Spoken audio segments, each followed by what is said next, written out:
Dram Show with me, Chris Goodrum. As per usual, a big thank you to everybody that watched last week's episode of the show, liked, commented, all that kind of stuff. Very much appreciated. Also, very much appreciate comments on previous episodes of the show. Please keep them coming. I've caught up with everything, I think, from the last few episodes. So, yeah, always love to hear your interaction. And there was quite a number of comments on last week's James Eady episode of the show. I know that they have a lot of fans out there, and a number of people were saying, "Yeah, I've certainly gone for a bottle of this one or that one based on your review." So that's really nice to know. So yeah, please keep up your support for my channel and for all independent bottling companies. I think certainly given the current financial situation, your support is not taken for granted. Anyway, so yeah, this week's episode of the show, looking at a selection of new releases, the spring releases from the Dumbarton-based independent bottling company Dram Mor. Victoria kindly sent me some samples last month, and I thought it was probably a good time to review them. As you know, since I've been, or since the company that employs me has been dealing with Dram Mor, I've become very fond of some of their releases, and some of them have indeed turned up on the shelf, and some of these might turn up on the shelf. You never know. Anyway, as I've done, like I said, I've done episodes of the show on Dram Mor in the past. Don't really need to say an awful lot, so I'm just going to introduce today's one. Okay, so we're going to start off with a 13-year-old Dailuiane, a single refill bourbon hoggy, 301327, distilled in 2012, bottled this year at 55.1%. Number 2 is a 16-year-old Glen Bergie, again another refill bourbon hoggy, number 700148, distilled in 2009, bottled this year at 56.7. Nice to see some wholly American oak aged independent bottlings. I know that, you know, I mean, with the exception of James Eady, who you well know love to play around with sherry casks, a lot of independent bottling companies are now pretty much finishing everything in different types of casks, and as we know, it's all down to the gene pool being somewhat limited. So to make your Blair Athol stand out from somebody else's, you finish it in a weird and wonderful cask, and sometimes I think it's just nice to just leave it in an American oak cask. But talking of cask finishes, we're now going to move on to a few of those. This is a 12-year-old Glen Giri. It's been aged in either aged or finished, I forget now. I didn't make a note of exactly which way round it was. A first film, yes, it is a first film Madeira finish. I did make a note of it, can't read. Yep, so cask number 1002, distilled in 2012, bottled this year at 53.6%. The fourth bottling we'll be looking at is finished in a first fill tawny port hoggy. It's a 13-year-old Mannochmore, cask number 2690, distilled in 2012, bottled this year at 53.7%. The next bottling is a bit of peat.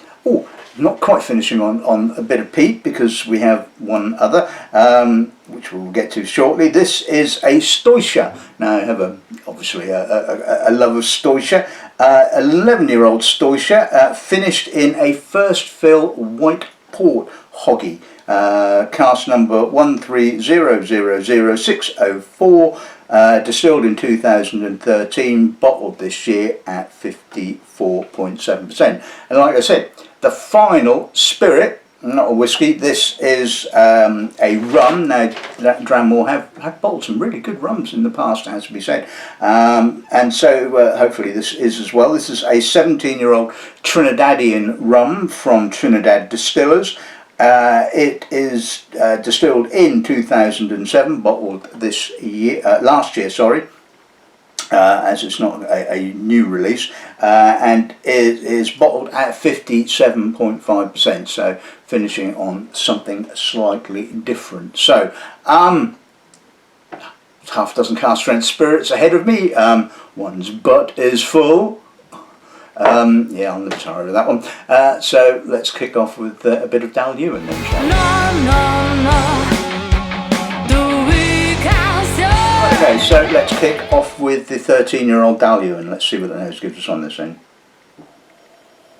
Oh, that's quite fruity and voluptuous. Lots of vanilla, lots of oak, and it seems to have brought out a real fruitiness in the spirit. I mean, Dailuiane tends more towards the malty end of the spectrum from personal experience. It's certainly probably the fruitiest one I've ever come across. It's got that estery sort of pineapple, banana, apricot, vanilla ice cream kind of nose.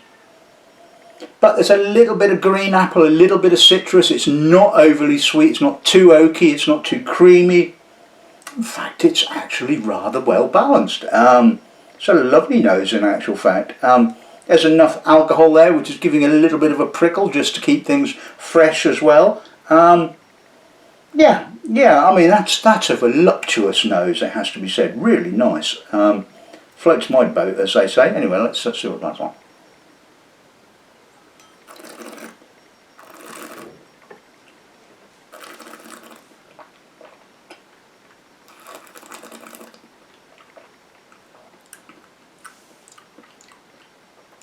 A little bit more citrus to kick off with, a little bit more barley, but then we move into that lovely fleshy apricot and banana, and then as we progress we get into the vanilla, the big oak vanillins, the creamy ice cream kind of character, a little bit of a minerality, again slightly masked. The alcohol is again balancing up the sweetness of the oak and the fruit. Lovely kind of ginger spice notes coming through right on the aftertaste. Lovely whiskey. Very I'd say underappreciated distillery, Dailuiane. A lot of people think of it as a filler malt, and sometimes it is, I wouldn't say bland, but it is that kind of base kind of malt, I suppose. That's brought out a little bit more of the green fruit, a little bit more of the citric note. Yeah, it's still a lovely balanced nose. Like I said, a little bit more sort of spirit character, I would guess now, as the oak is just pushed down a little bit. Let's see what it passes like.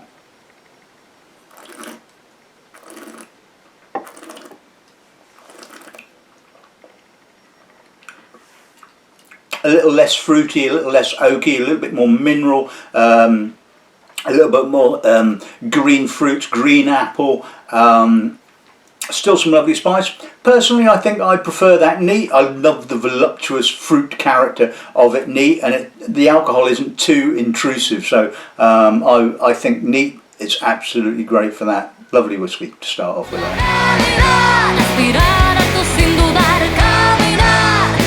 Okay, so let's move on to the Glen Bergie. Let's see what the nose gives us on this then, shall we? Dense.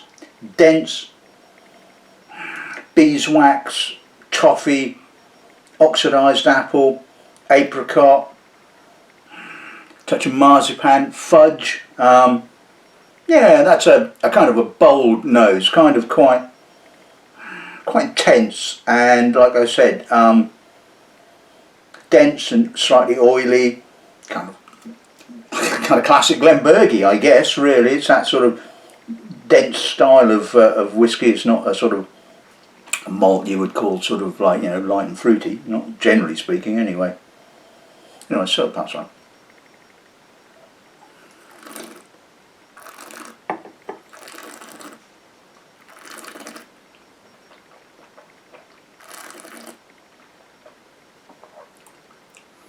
Again, dense, quite dry barley husks, oxidised apple, a little bit of apricot, touch of menthol just coming through on the aftertaste, quite masked, green fruit coming through on the finish as well, little, almost kind of gooseberry, certainly green apple, maybe almost a bit of gooseberry.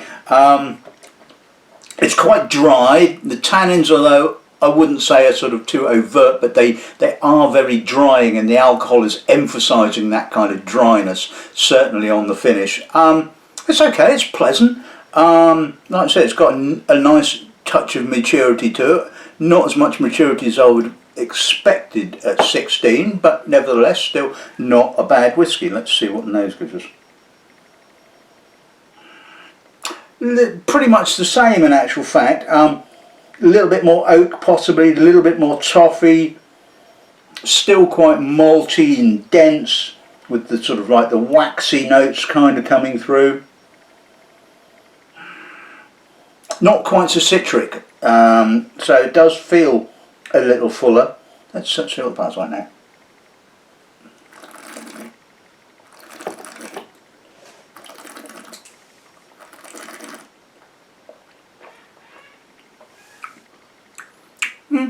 Pleasant, fruity.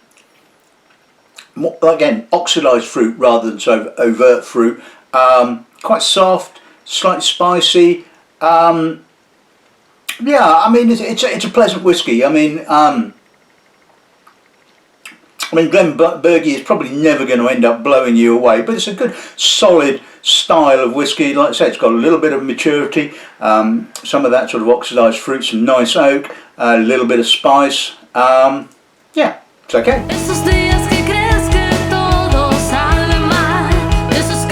Okay, so let's move on to the Glen Giri. Let's see what the nose gives us on this then, shall we? It's another Glen Giri that smells of Auchentoshan. It's got that sort of slightly high-toned sort of Turkish delight, rose petal. I mean, considering that the Madeira is quite chunky and quite noticeable, the spirit is standing up to it quite well, which has always amazed me about Glen Giri. It does seem to sort of like, you know, shrug off big cask characteristics. There's some Madeira fruit, a little bit of cacao, some spice, grilled nuts. It's okay. It's very chunky.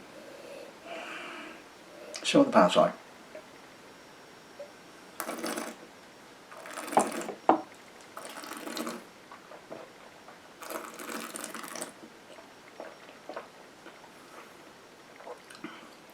It's very heavily Madeira accented, quite, again, chunky, a little bit foursquare, a little bit bitter on the finish, not a great deal of distillery character. I get a little bit of rose petal coming through, a little bit of mineral, a little bit of citrus. Yeah, that's kind of gone somewhat into the dark side, I think. Let's put a little drop of water with it. See if that kind of coaxes out some more of the spirit character. No, it's done the opposite in actual fact. It's kind of emphasising the Madeira. Yeah, I think it's become less complex with a little drop of water. It's more about, like I said, about the Madeira fruits. So that's on there.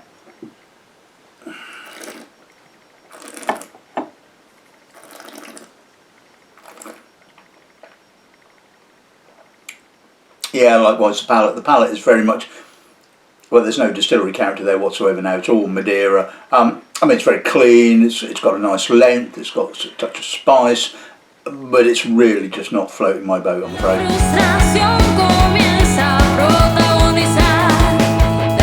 So let's move on to the 13-year-old Mannochmore. So first fill, tawny port, hoggy finish. Lovely colour, nice kind of orangey kind of hue to it. Let's see if there's some distillery character there. Well, as you wouldn't be surprised if I said there's not a lot of port character. It's got that kind of tawnied, dried fruit, sort of dried plum, raisin, red currants, berries, cherry. Do I get any Mannochmore character? Well, I mean, the trouble is with Mannochmore, what is the Mannochmore character? I mean, you know, it's one of those kind of idiosyncratic whiskies that can veer between sort of, you know, light and citric spade to sort of, you know, full and but you know, I must admit I always seem to be at a loss with Mannochmore with regards to its distillery character. There's a bit of vanilla, there's a bit of citrus, there's some floral notes, but again, this is all very heavily port accented. But again, like the Glen Giri, possibly too much port for my personal taste, and I'm just not getting enough distillery character at all, if any, to be honest. Let's do it past that.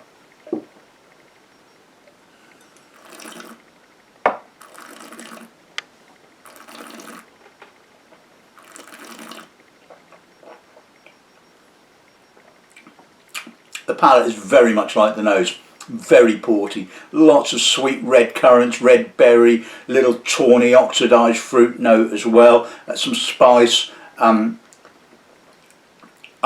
no spirit character whatsoever, no distillery character, no spirit character. It is all about the cask. You know, if you like that kind of thing, then absolutely fine, but for me, like I say, with all of these kind of whiskies, it's sort of, I like some light and shade, you know, I like some, you know, I like some spirit influence. Let's see if the little drop of water does anything. No, not really. It's probably made it slightly sapy now, to be bluntly honest with you. Yeah, no real change. We're heavy pour and, well, lighter. Now put a little drop of water with it, but it's still very port influenced. Let's see what that's like.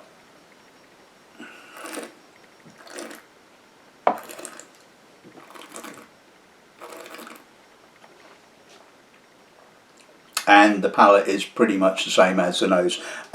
Yeah, just far too much into the port end of the spectrum, and not enough sort of distillery character to float my boat, as they say. But yeah, I mean, the qualities you can't argue with.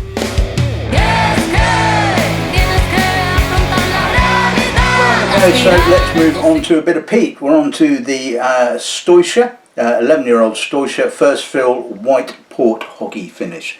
Don't really see that many white wine, white port cask finished whiskies. Oh my! And I do like a bit of Stocher. I love that. I kind of like the fact that sort of you know, Bunnahabhain's I suppose success has been built upon sort of practically unpeated, heavily sherried whiskey, and then this is kind of like, you know, almost like the dirty secret, if you like, you know, the powers that be at Bunnahabhain just have this desire to sort of be like all the rest of the Isle distilleries and do some stonking peat. Yeah, they can't because, well, they can obviously because they do, and yes, I know they release it and they call it the Tokak and all that kind of stuff, but it's just always makes me smile, it has to be said. And I love this. I mean, you know, okay, I like my peated malts. If you don't like peat, you're not going to like this.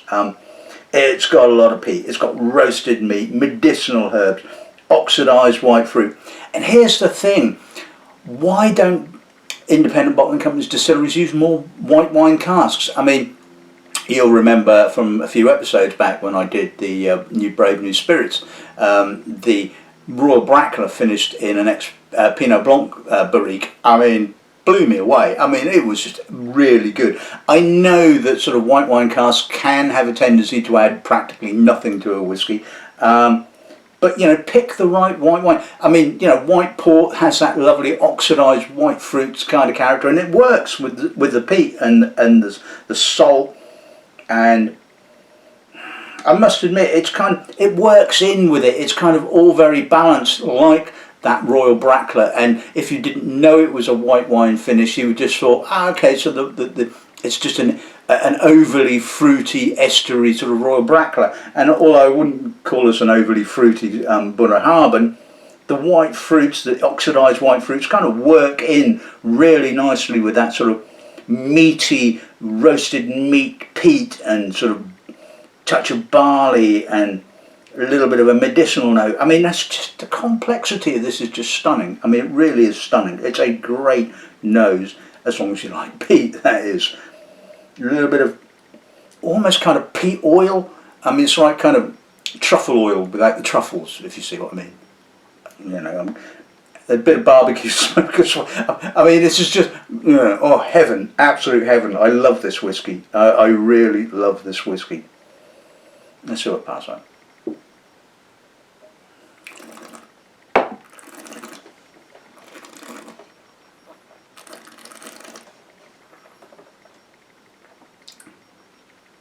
smoked banana, barbecued meat, dry peat, a little bit of earth, medicinal herbs, but not too much.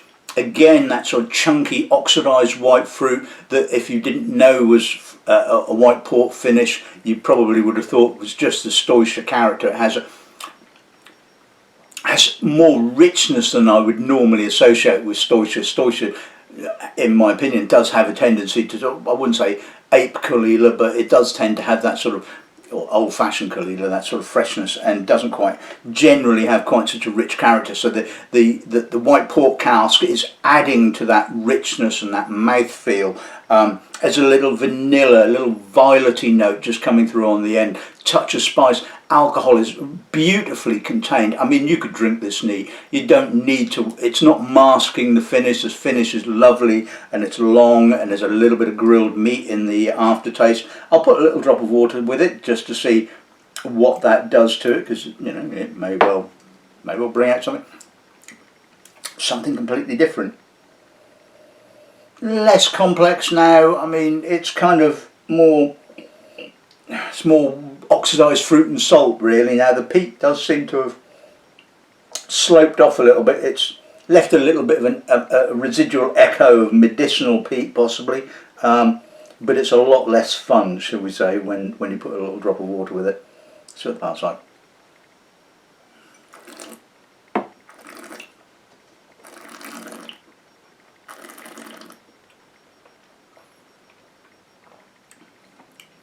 Again, more of the white port now on the palate, more of that oxidised white fruits. Again, peat seems to have almost disappeared. It's got a dryness there, a kind of like an echo of peat, a sort of a dust of peat on the aftertaste now. A little bit of green fruit, green banana, grape. I mean, it's not bad with water. I mean, it's just completely changed the character. Well, it's kind of lessened the peat and brought out more of the cask. I mean, so it's not completely changed. It's not. It's metamorphosised into something completely different. Personally, I prefer that neat. You've just got to experience the whole of that kind of whiskey neat. Forget about putting water with it. It really doesn't need it. It is stunning neat.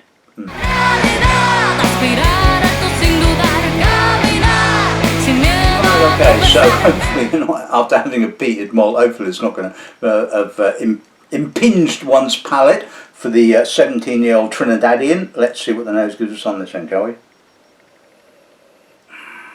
Fresh, high tone, lots of column still, dried fruits, good dollop of alcohol. It's an interesting note of almost kind of raspberry conserve. Acacia, sultana, dried apple, little bit of almost kind of ginger spice, off sweet spice, not too sweet. There's a sweetness there underlying it, but it's got a little bit of molassy note kind of coming through. Oh, that's complex. That's a bloody good rum, it has to be said. There's a little bit of toasted oak coming through now as well. That's really complex. That's good, and I have to say that I've been seriously impressed by all of the rums that Victoria has bottled for Dram Mor. I mean, you picked some damn good casks, that's all I can say. This is lovely. I mean, it is really intense, really complex, and you know, it's not overly funky. If you remember the rum episode I did not so long ago, it's certainly not down that kind of funk avenue, that sort of maybe rum aficionados only kind of avenue. It has a broader appeal, I think, which is always a good thing. Let's see what it passes like.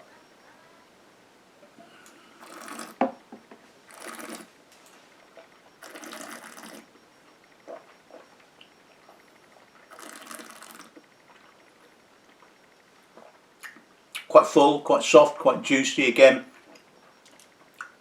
Nice blend of column still and pot still.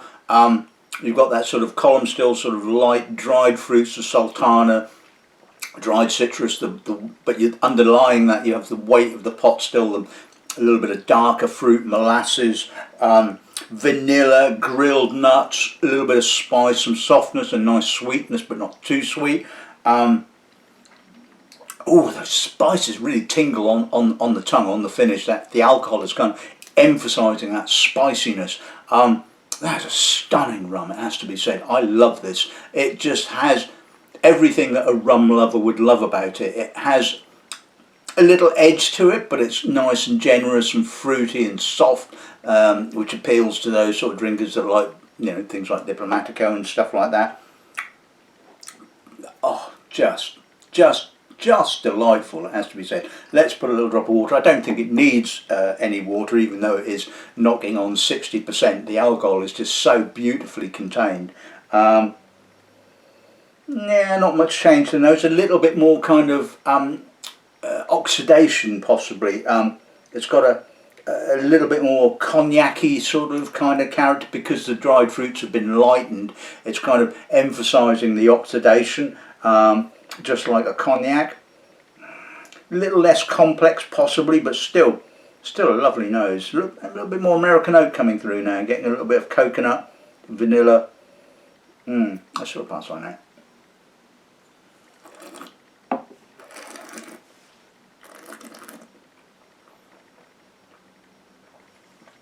Again, a touch lighter. There's a little medicinal very sub agricole kind of note coming through now. Maybe more of a herbal note rather than the medicinal note. Less complex, less full, less rich, but still nice and long, not quite as spicy. Neat. Boy, that's just blown me away, it has to be said. With water, I'm less overly enamoured by it, but it's not sort of like, you know, to its detriment, shall we say. And like I said, even though it was knocking on the doors of 60%, I mean, that was just so easy to drink. Great finish. Right, okay, so let's sum today's episode of the show. Firstly, a big thank you to Victoria for today's samples. Really very much appreciated. Hopefully you think, and you guys all think, another balanced appraisal, shall we say. Dailuiane, I love the Dailuiane. I thought that was a lovely whiskey. Very fruity for a Dailuiane. I wouldn't quite go as far as saying the Dailuiane that broke the mould, but unexpected. And this is the wonderful thing about single cask bottlings, is that they do throw you these unexpected sort of curveballs every now and again. So that bottling I thought was absolutely gorgeous. The Glen Bergie I thought was okay. It hits the shelves at 3 figures, which I really wasn't sort of, I didn't really think that the spirit kind of warranted that kind of price tag. I mean, nothing wrong with it, a good whiskey, a solid whiskey, but certainly not a 3 figures whiskey in my personal opinion. And the same could be, well, I think the Glen Giri, again 3 figures, which I don't understand why, as it's not a very old whiskey, but again 3 figures and just a bit too much heavily accented by the Madeira cask, I think. Just not enough balance there, and certainly again when you factor in the fact that it has to be sort of, or would hit the shelves at 3 figures, it's not something I would feel particularly comfortable with. The Mannochmore, again, just too much into the dark side, you know, it was just too much tawny port, no distillery character, and it was just not a whiskey that particularly interests me. I know that there will be customers for it, the people that love that kind of thing, but for me it just lacked some balance, shall we say. But on the other hand, the Stocher was stunning. The Stocher blew me away completely. I mean, I was hoping it did, because when I saw the list that sort of Victoria sent, and I just saw white port finish Stocher, I was thinking, whoa, that's interesting. I hope that's good, and it is good. It is damn good, and it's certainly a whiskey that I would quite happily get behind. Doesn't need any water. In fact, water doesn't really do it that much favours, in my personal opinion. Drink it neat, because it's just bloody good. And the same can be said for the Trinidadian, the 17-year-old Trinidadian. Again, just continuing the sort of the line of great rums that have been bottled by Dram Mor. So, yep, another really good one. So search it out, as they say, and you can read between the lines with regards to what may or may not be appearing on a certain wine merchant's shelf in due course. But yeah, that's this week's episode of the Show in the Bag. I hope you've enjoyed it. So all that's left to say is I have no whiskey in my glass, so good afternoon. Good